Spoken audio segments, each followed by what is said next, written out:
بسم اللہ الرحمن الرحیم۔ حضرت ابو ہریرہ رضی اللہ تعالیٰ عنہ بیان فرماتے ہیں،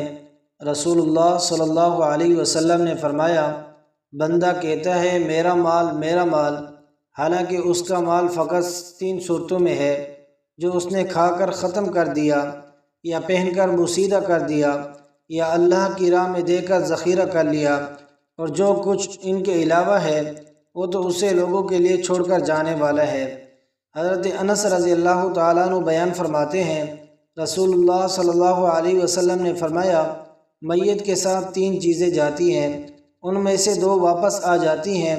اور ایک اس کے ساتھ باقی رہتی ہے۔ اس کے گھر والے، اس کا مال اور اس کے اعمال اس کے ساتھ جاتے ہیں۔ اس کے گھر والے اور اس کا مال واپس آ جاتے ہیں اور اس کے اعمال اس کے ساتھ باقی رہ جاتے ہیں۔ حضرت عمر بن عوف بیان کرتے ہیں،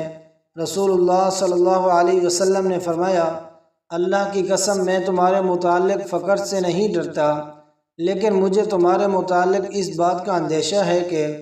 دنیا تمہارے پر فراخ کر دی جائے گی